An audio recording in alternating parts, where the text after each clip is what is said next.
Hey, All hey, right. Welcome in to Conscious Conversations with myself, Nick Palladino King, and my Batman. I'm his Robin, Nitin Garg. hey. What's going on? It's great. Summer is here. The energy's amping up. People are out and about, you know. Mercury's in retrograde, economy's in the shitter. It's all perfect. It always is, isn't it? It is. If you zoom out, it is. Right. If you zoom out, it's all perfect. If at you least at zoom least in, that's it what I probably tell isn't. myself. Well, let's do it. So, Nitin and I today, we're going to talk about relationships, intimate relationships, personal relationships, maybe relationships to power, money, sex, whatever comes up. But let's dive in. Let's start with this. I was with my teacher Dennis over the weekend, and he told a story about good and bad, and I'll share that story. And I think this can be a fun way to go from. So we jokingly just said, if you zoom out, Mhm. everything's perfect. If you zoom in, things tend to be more chaotic. So the story goes like this. There's a master, and he goes and he has his grandmaster, and he goes, Master, master. He goes, the grandmaster goes, yes, what? He goes, I have bad news. And the master goes, there is no good news. There is no bad news. There's just news. And then the other master goes, no, no, no, no, but you don't understand. I have bad news to share with you. And the grandmaster goes, there is no good news. There is no bad news. There's just news. And what I get from that story is exactly how we started. From our personalities, there's problems, there's issues, things go up, things go down. But as we zoom out, we can start to realize that it's all perfection. The universe doesn't mess up. And from there, we can then learn about ourselves and grow. And I think find the perfection in everything, and specifically to relationships. So let's start there. Nitin, what's coming up for you as I'm sharing that story? Yeah, I mean, there's, it's all starts from us. Like I think I talked about this actually in our last podcast, and it rings true even for relationships that there's nothing that we experience outside of ourselves. There's a lot of situations or circumstances that happen around us, and some of them are with our spouse, significant other, work, or whatever situations. But all the experience of each of those situations happens within us. Mm-hmm. And the more we start to recognize that, then we know, like, okay, I'm putting a judgment on X behavior or X news or X situation, and that's giving me the charge of good or bad, and how I react from there. But there isn't necessarily, you know, everything from my lens is always good or everything from my lens is always bad. Uh, it depends on sort of the frame of mind that we're just coming from. Yeah. Can you touch on that? What do you mean by nothing's outside of ourself, and especially in regards to relationship? Yeah. So,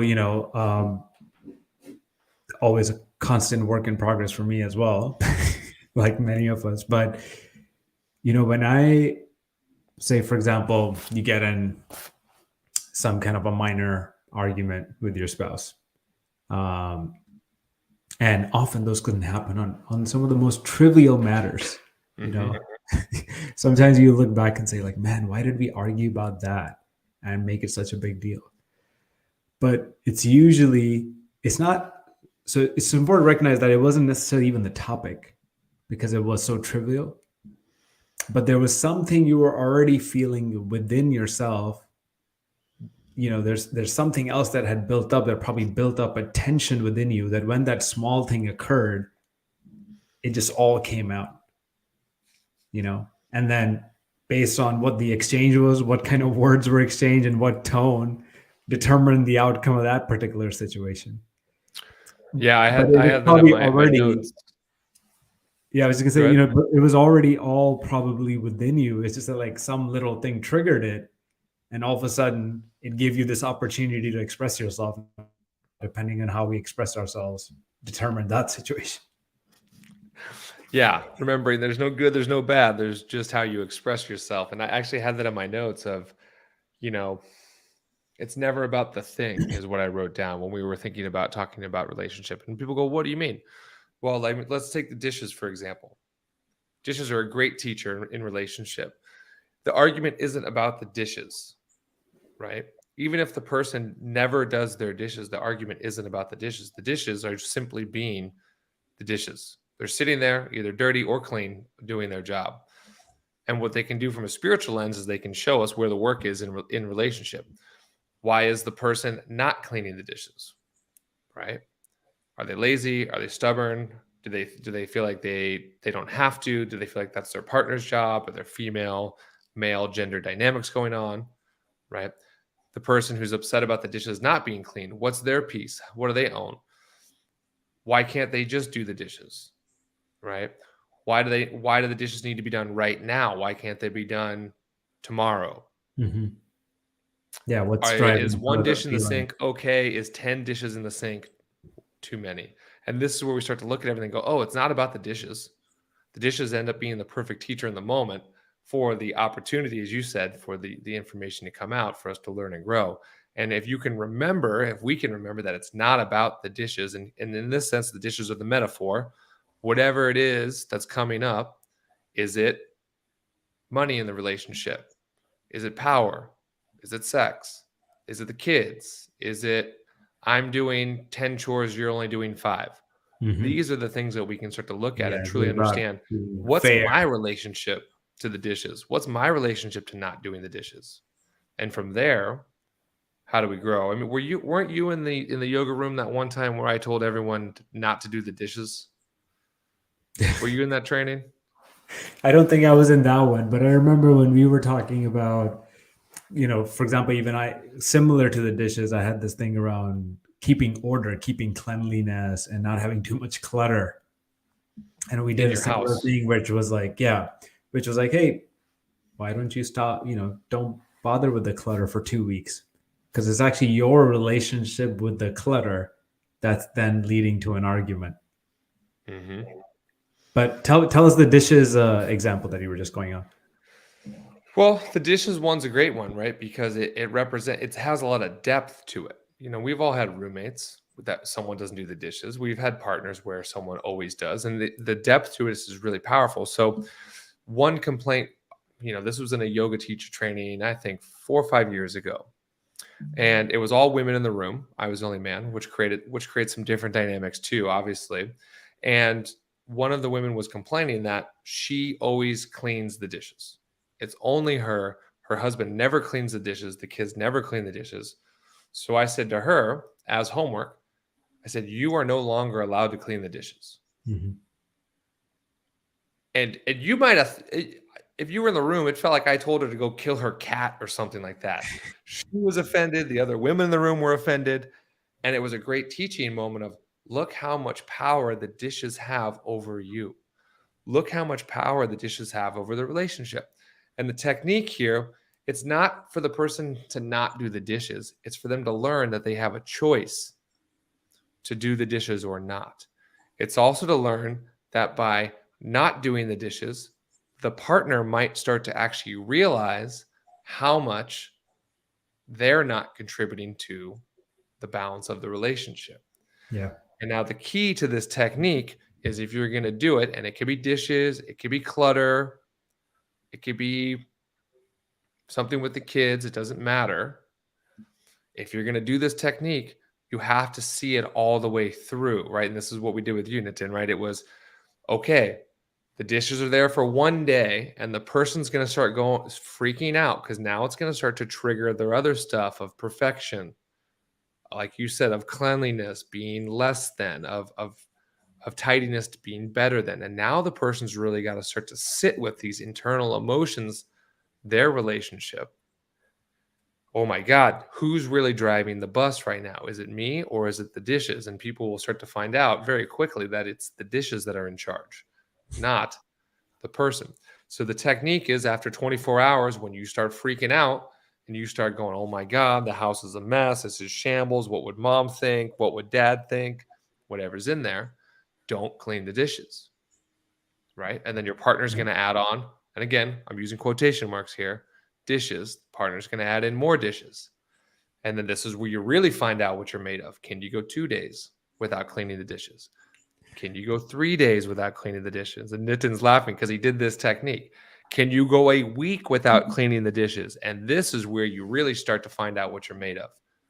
Because if you clean the dishes at day 7, you go back to 0. All the work has in essence been wiped out because your partner didn't get the message. They go, I knew it. Didn't matter how long I waited. They were going to do the dishes. So if you're going to do these techniques, you see them all the way through and you find out what you're made of, what your partner's made of. And you may find that it takes the partner 3 days to do the dishes because they have a different threshold, right? And that's going to bring in new things. There's a lot of power in this, and this goes back to what Nitin was saying of it's never outside yourself. It has nothing to do with your partner. It has everything to do with your relationship to, quote unquote, the dishes. I was impressed with my wife, Emily. She wanted me to fix the sink in the house. I did it yesterday. She's been asking me for like 2 months to fix the sink. And she did it. She took the technique and she waited 2 months for me to fix the sink. And it probably took me 10 minutes to fix. I got to give her credit. I don't even think she got that one from me. She might've got it from someone else, and she did it. She sat through it. It finally became important enough for you, basically. That it finally became important enough for me. That's a big piece. It was important to her. It took 60 days to be important to me. Is that right? Is that wrong? No, that's perfect. Now in relationship, how do we come together to find things that work for both parties? That's a different piece. Why don't you share about your experience with the technique of not cleaning the clutter in the house of the kids and your wife and the coffee table? I think there's some really good insights in there. Yeah, it was similar. I mean, basically, I think the situation I had shared with Nick was like, hey, there's this common area, this little island table where we just tend to put stuff as we're walking in and out of the house. Like, okay, it could be clothes, it could be food, it could be mail, whatever. Just stuff just piles up in this area, right? Until someone goes and does something about it. And so I found I was always cleaning it. I was always putting stuff away and always taking care of this place. And I had brought this thing to Nick. I was like, man, I don't know why I do this all the time. And then it doesn't happen. And I get in arguments. And then you shared the same technique, which was like, all right, this is an area where your expectations of what should be orderly isn't in alignment with your partner. So, and you have some expectations for things being in order, which maybe they're not such a big deal. Like, what is driving this habit of trying to create order all the time? And so same thing, you told me, okay, 2 weeks, you're not going to touch that table. Like, it doesn't matter what's happening on the table, and you're still going to put stuff on that table when you want, but you're not going to put things in order. And I think we even made a pact that I could actually tell my partner, by the way, I'm testing this thing that I always have to make order out of things. Mm-hmm. So by the way, I'm not going to touch this table for 2 weeks, right? Just FYI, I'm doing a personal exercise. So it wasn't even about like making the partner do something necessarily. I like that. That's good. But it became more of a personal exercise. And I remember when I was going through that, there was just like, oh yeah, okay, I'm not going to touch it. And I remember picked up something as I was trying to put it away. And I was like, no, wait, put it back. But it taught me that, okay, I had this subconscious, semi-conscious habit of just trying to create order and organization all the time. Mm-hmm. And it made me dive deep of like, hey, what am I trying to do here? Like, why am I afraid of disordered things? Why do I always have a constant need for order? And then why do I let that, when things are in disorder, why do I let it create situations or arguments or, that are not actually the things that I desire? So it actually helped me break that pattern down a lot. Even to this day, that pattern still exists where I do find myself organizing and, getting things into order. But now I know, and I catch myself. I'm like, okay, is this really necessary right now? Or am I just doing this because I've always just done it as a habit? So that's kind of the power it brought. And by the way, now My partner fully recognizes.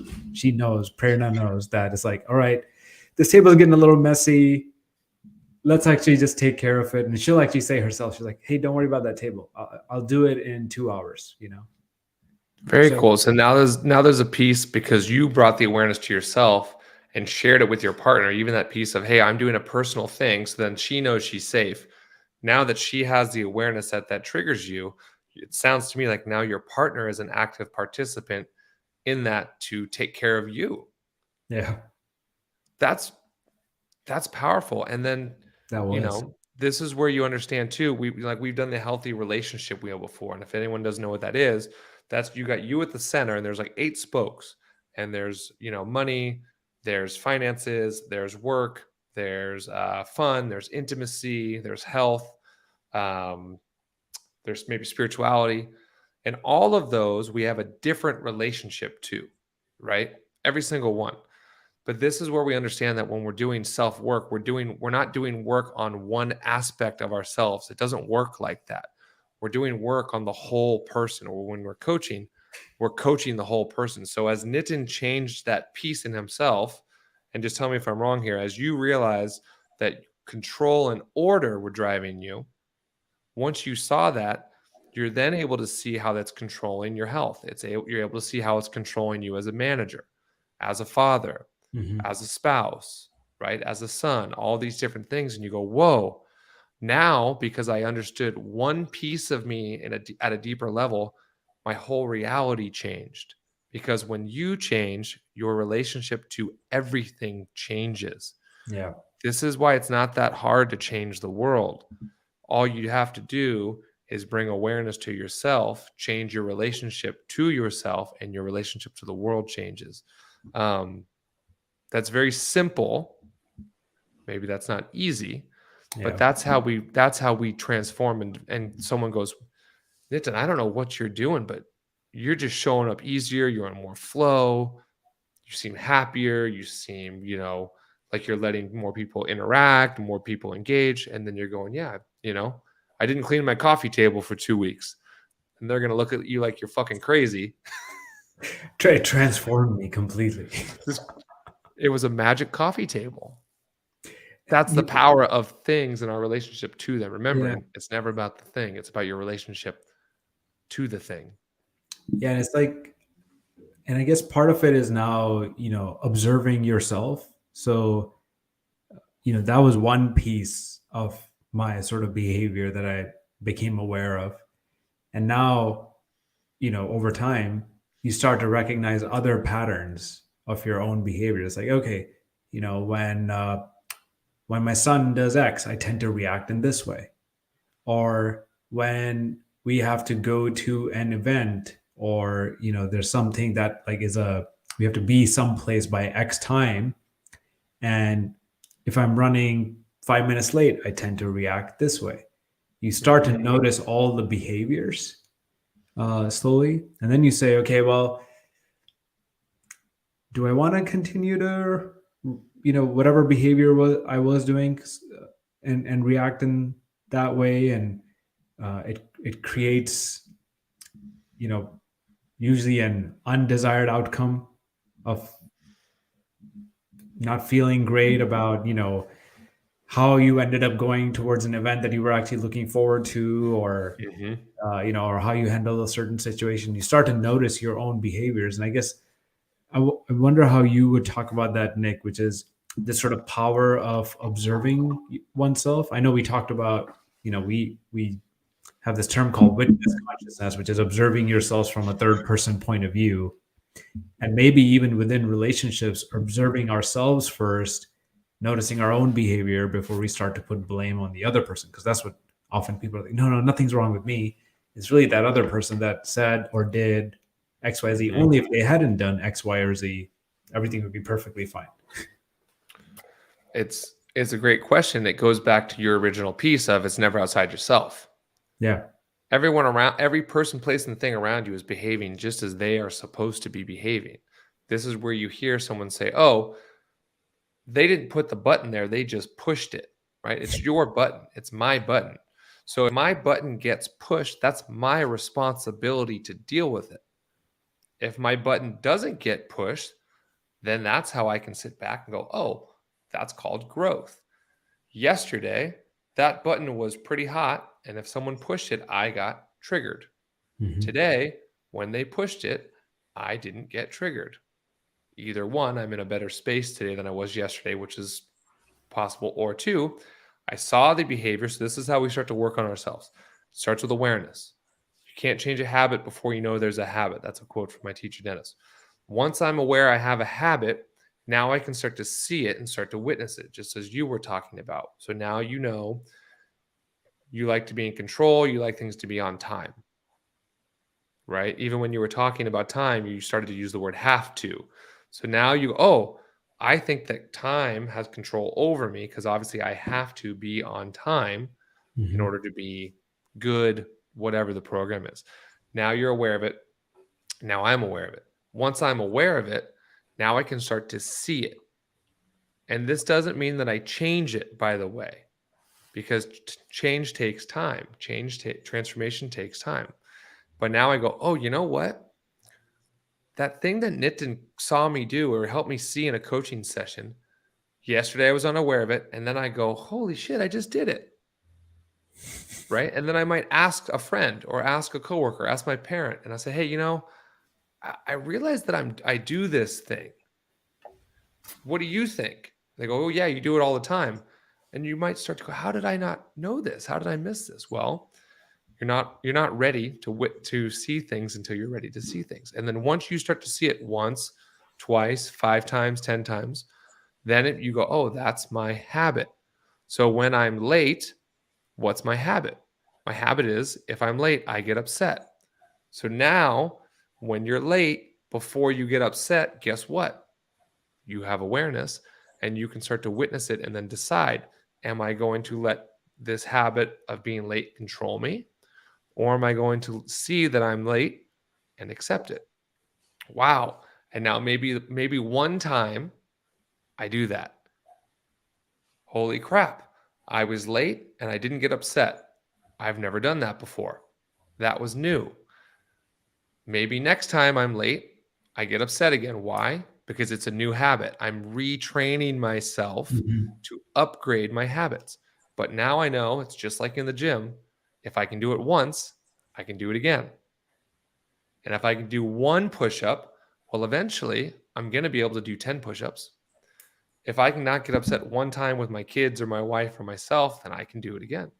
And this is how we start to build positive habits, or in yoga, they would call them positive grooves, tendencies. And then once I do it long enough, that becomes the new version of myself. I think we want to get to 51%. I'm doing my positive habit. 49%, I'm doing my negative habit. And then once I get to 51%, now I have what's called momentum. And then now it doesn't take me energy to do the positive habit. It's just like brushing your teeth. When you brush your teeth, you don't think about it. It doesn't take energy. Now, when you floss your teeth, you have to think about it. Your gums bleed. It takes energy. It takes prana. You do it for 2 or 3 days, and then what happens? Go back to zero. Got to remind yourself. Working with ourselves and change and eventual transformation is no different. And remembering, going back to Nitin's piece, it's never outside yourself. So if anything is bothering you, that's your responsibility to change it if you want to. Because just because you have awareness doesn't mean you have to change it. That's called choice. Really, what we're talking about now is developing an empowered relationship with ourselves, an empowered relationship with the world where I'm in the driver's seat more often than not, and I get to decide how I want to show up and respond and be in the world. And what I've noticed, Nitin, is when I'm in that state, my relationship with my wife goes better. My relationship with my business goes better. My relationship with the world goes better. Why? Because my relationship with myself is better. And therefore, my internal reality then creates my external reality. If you want to change your relationship to anything, Mhm. start with yourself. Yeah, that's powerful.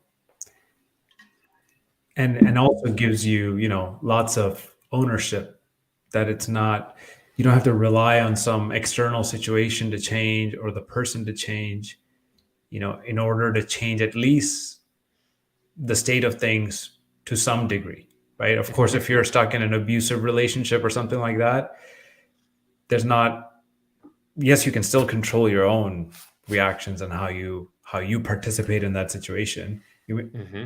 We're not saying that you can necessarily control or change the other person by any means, but still at that point, recognizing that you are in, say, such a state. And what would be your response if your desire is to create, a loving relationship for yourself?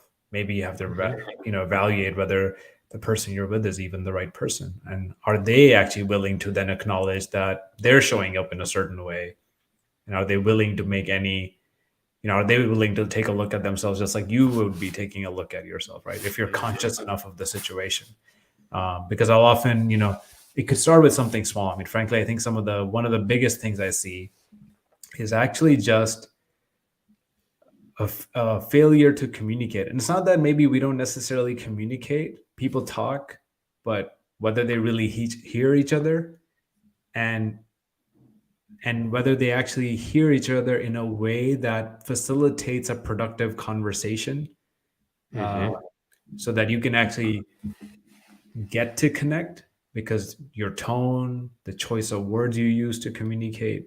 But before I even get there, I mean, like, just communicating itself. Like, for example, like when we talked about the dishes, or when we talked about, you know wanting order in the house when Hmm. it's not clean. Like, how often do we actually sit down and just, like, respectfully express that, hey, something is bothering me, could we do something about this?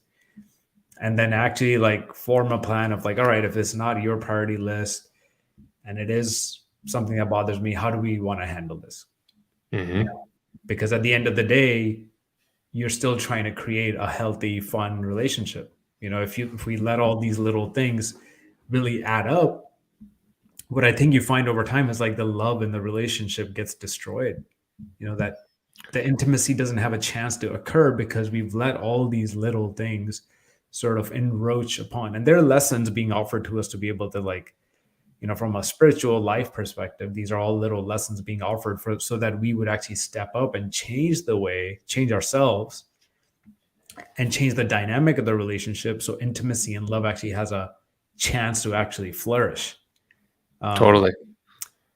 but it has to start with that respectful communication. I mean, I remember I've been in several conversations, with my wife, even where we stop sometimes. She stops me, or I stop her, and I say, hey, look, the tone of our conversation right now isn't something that's going to actually help us resolve the issue, and Hmm. it's not actually helping me communicate with you in a way that's going to create love. So if our intention is true, right, we are here to be in a loving relationship and continue to actually build that into even a more loving relationship, then we can't be taking swipes at each other, or saying mean sentences, harking back on the past and bringing up mistakes. Like, let's how do we have a respectful conversation that acknowledges that neither of us is perfect? Yeah. Yeah. It's so true. And the little things, you hear people say, don't sweat the small stuff. Well, that happens is the little things turn into big things, right? The way we talk to each other, the way we listen or don't listen to each other. Yeah, one time, we're all human. We all have ups and downs. But if the tendency is to not listen to each other, to make a big fuss over the coffee table being dirty, right? To tell someone they're right or wrong. I mean, these are where the little things start to add up, especially in relationship with your partner over time, that you get sick and tired of things, right? And those start to kill the intimacy, the passion, right? The joy, the excitement. Yeah. And how can we stay true to those things that are, that are important to us? I really think what Nitin's saying around having communication that's clear, we would call it conscious communication. Hey, this is really important to me. Something that's really important to me in my relationship, for example, is that we speak to each other in a way that doesn't tell each other what to do. Like that's really important to me. Hey, I'm Mhm. here to listen, but what I don't want to is I don't want to be told what to do. You're not my parent, I'm not your parent. So when those things come up, I'm sensitive to those. right now. Maybe Emily isn't as much. And now we have to figure out between us what's really important to me, what's really important to her. They may be different. They probably are. But how do we come together, like you said, in a way where both people are heard, both people are respected, both people are honored, and if we can do that, it gives us a chance. And what? So I'll why don't I give a tip here on relationship, and then you give one. My biggest tip I would say on relationship is watching your words. It's a pretty low hanging fruit.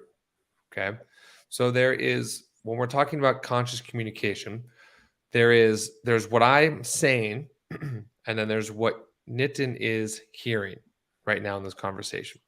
What I'm saying and what Nitin is hearing are probably two different things. Now, the way to get those to be the most clear is for me to go, okay, I have a core energetic truth. I want to tell Nitin, that I want the coffee table to be clean because it's important to me. The less amount of energy or like trauma or bullshit that I can put on my language, the better chance it gives him to hear me. So I can say, here's an example. Nitin, why didn't you clean the coffee table? This is important to me. Does that feel clear or does that feel a little attacking? Confrontational.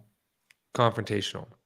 Using the word why, for example, can be extremely confrontational because it's putting us at almost as the victim or as we did something wrong. Instead of, hey, Nitin, can you help me understand why the coffee table has gotten to be such a mess? I feel like I expressed to you that this was important and I'm just noticing that it's not. Did that sound more confrontational or less confrontational? Less. It gives me a chance to explain myself.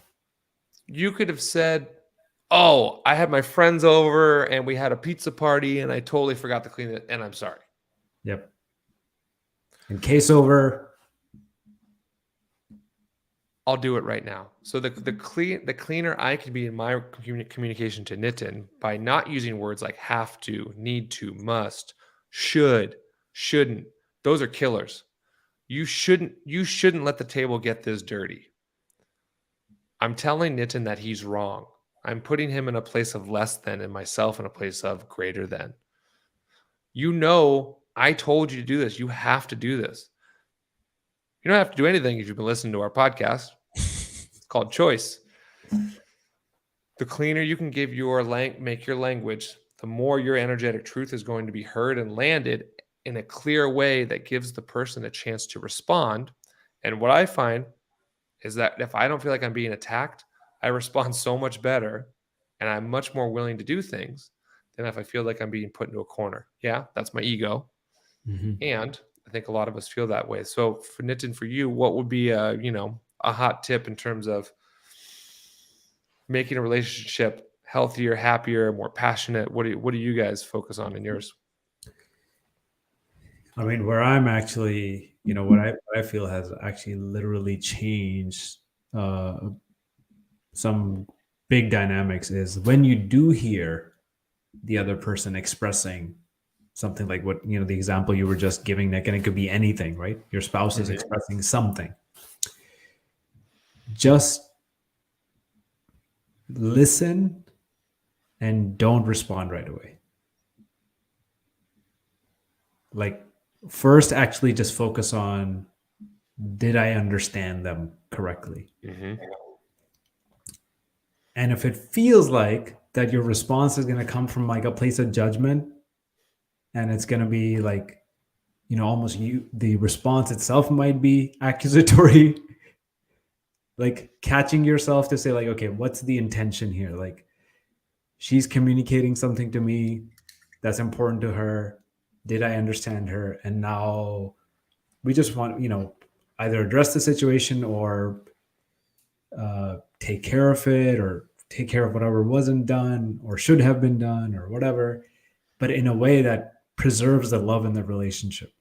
Right. So I just have started where even if I think what she's telling me is wrong, like I feel like I'm completely in, did the right thing, but say I'm being told that I didn't, still stopping myself and saying, okay, she is still feeling it, something. Mm-hmm. That's the only reason the other person is expressing themselves, because they're actually genuinely feeling something. If you're in a relationship where the other person does care about you and isn't trying to necessarily hurt you in any way, they're expressing something, and that's how they feel, regardless of what you did or didn't do, how perfectly you did it or how perfectly you didn't do it.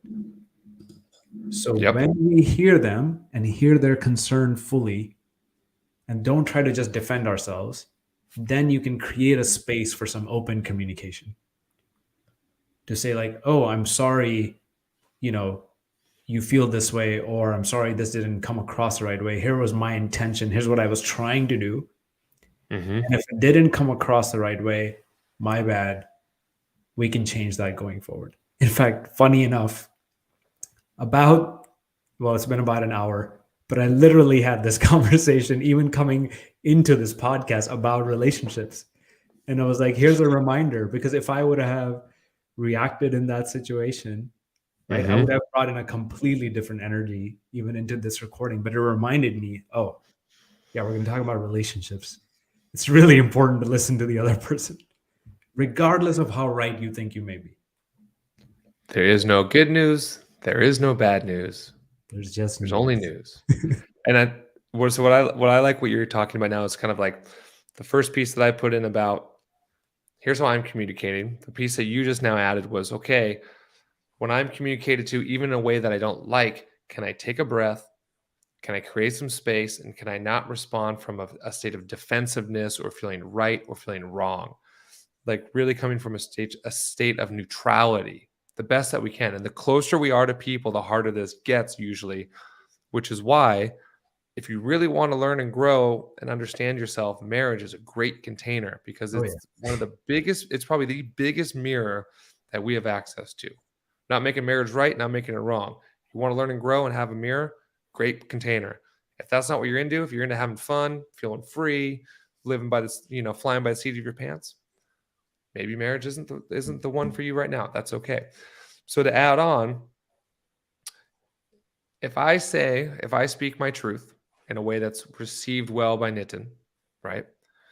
If he can receive it in a way of being open and really hearing me with kind of fresh ears, then what I say to Nitin, it gives him the chance to respond back and say, oh, I'm sorry you heard that. That wasn't my intention. What I actually meant was this, right?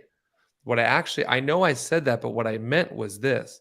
Now, if I can hear his truth come back to me with that same openness, I can go, oh, so you didn't mean to leave the coffee table dirty.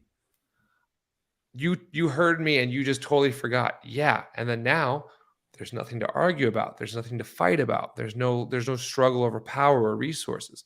So what we've now laid out now in a framework is as a communicator, be clear. Try not to put too much energy on it. As the receiver, try to be clear.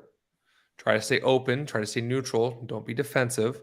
And then if you feel like you're not being heard correctly, then you do the same thing in return and deliver back your energetic truth with the least amount of judgment or ego or right or wrong on it, so that the other person has the ability to then hear it. And that's how you can resolve something very quickly and actually very easily, and even laugh at each other. Oh, we were arguing over that. You didn't mean to do that. I know you better than that. You're not Yeah. a bad person. That's why I'm with you. And then you These smirk are, at yourself because you go like, wait, I had formed this judgment. Man, I was going to go yeah, down this rabbit hole. So glad I yeah, stopped myself. yeah. Oh, I was going for blood. I was really going to win this time. I was really going to be right. You never notice two people There's in a every word, argument are right? that Both word people are right right. there, the being right or win. I Yes. remember actually once I was watching something from Tony Robbins, and he put it very like succinctly, which was, if in a relationship we try to be, if we're coming from a place of being selfish, like either winning or proving myself right, that can only lead to one place, which is a broken relationship. Yeah. And so how can we come from a place of, hey, maybe I'm being misunderstood, or the other person is in a place where they're not feeling great. How can I show up in a way, if the intention is to create love, if the intention Mhm. is we want a love, fun, flourishing relationship, how can I show up? And I'm, by the way, I'm by no means saying that I'm perfect, because my wife will hold me to truth that I have made my own share of plenty of mistakes. But still, even after the mistakes, I still say, okay, how could I have done it? How might I have done that differently?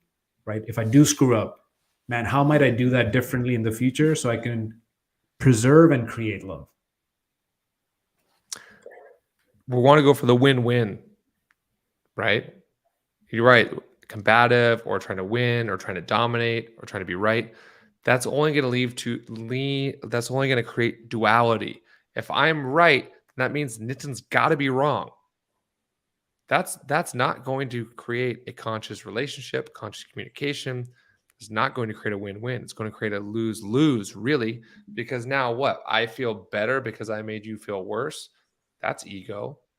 And then now Nitin's going to have to get me back at some point to recreate balance. But the piece here that I love that you've mentioned multiple times now is, what's the intention? Right? It's kind of like when someone comes to us for coaching, and they say, what do you think I should do? It's like, well, what are your goals? Oh, I didn't think about that. Well, then go home and think about what your goals are first, and then come back. So in relationship, what's your intention? I've heard you say multiple times now that your intention with your wife is to create love and fun and support. Now, if your relationship isn't about that, that's okay. It could be about something else. Your relationship could be about creating success, creating legacy, creating kids. It doesn't matter. But Yeah. if you have a common thread, a common goal together, then that can bring you back to center. What's our goal here? Our goal is to create love. Okay, is being right or wrong going to help facilitate that, or is it going to hurt that? Well, it doesn't sound like it's going to make that go any better. So, how do we approach it differently? Now, if your goal in relationship is to have power dynamics, right? To create tension, Yeah. well, then argue and have someone be right or wrong. And that'll probably make the sex better, because that's called polarity. Okay. Now, is that Lots of healthy? drama. I don't know. Not going to judge that one. So, know your intention, know your goal. And then from there, you can work together as a team to come up with a common solution to help each other learn and grow, right? And move forward. If you haven't done that with your partner, sit down, come up with, what's our totem pole? What's our 5 totems that are important to us as a couple? Sounds like Nitin, it's love, passion. One for Emily and I is support, and feeling like we're on a team together and always having each other's back. Okay. Those are good starts. So if you don't have a list of yours in your relationship, write down 5 things. Nitin and I can do this. What's our value system for this podcast? I'm going to write down 5. Nitin's going to write down 5, because there's me, there's Nitin, and then we're going to come together, and then together we're going to decide on those 5, because now there's the relationship between us is me, Nitin, and our podcast. So there's actually 3 people in this relationship. You can do that with your partner. Do that at work. Do that with your kids. Right? All different things. Set some intentions, set some values, and let those be your guiding lights to help you make more informed, conscious decisions. That sounds like the perfect, I think, summary for our time here today. It's really like perhaps anchoring on what are those desired outcomes, values, like you're saying, Nick, right? And once we define it, then we have sort of a North Star that can guide our ship, our family relationship ship, to Relationship. Is that what the words mean? Is that what it means? You're in a ship, like you're in a relation and you're in a ship together. We got to think. We'll break that one down later. That's pretty good. I hadn't even thought about that. That might literally You're be in a it. ship together, moving towards your North Star. In a relation. Perfect. There you go. Yeah, literally. Frankly, it makes a lot of sense. But yeah, once you know sort of what those are, then it can help guide all those little actions, all the ways we show up and choose to show up, whether and how we're expressing our love. And if love is the intention, right, how are we Mhm. expressing love? How do we choose to receive love? Does our partner know that? Do we exhibit in a way that our partner receives the love they need? And creating all of those desired actions that will lead to what you are eventually trying to create here. So I think that's perfect. Anything you want to add, Nick? I mean, I think that was excellent. Almost, like was it Billy Mandarino told us a couple months ago, like start from the end. Hmm. Think about the future of what you want to create, envision it, and then from there, reverse engineer it and create it now in the moment. That's just a fantastic thing that I don't think a lot of us do in relationship to ourselves, to our partners, to business, and just yeah, some final thoughts is remember, we've talked a lot about intimate relationship, but this stuff is applicable to every relationship in your life. You are in relationship to everything. Hmm. People, places, and things. As you can be more conscious and clear in yourself, your relationships in the world will be more conscious and clear, powerful, effective. So take these things and use them at work, use them with your kids, use them with your finances, and you can really start to shift your entire reality very, very quickly as you start to shift your relationship to yourself. That's where I would leave it on that for me. Yeah. Awesome, Nick. Well, glad we got to talk about relationships today, because that was definitely on top of mind for many folks. And I will catch you next time, brother. This was a great conversation. Sounds good. We keep going forever on relationships. It's a never-ending conversation. We should bring our wives on here next time. I think we Oh talk yeah, about. that would be fun. Tell everyone all how we're all our faults and where we can improve. That would actually be pretty good. So, all right. Well, we're signing off. If you liked the episode, be sure to share it with your friends, your family. If you got some insights from it, let us know. Email us, comment below. We'll respond. We'll add some insights and take it from there. Go take these teachings, these practices, go use them, and go share them with the world. All right. Wishing you all a thriving relationship. Absolutely. Much love.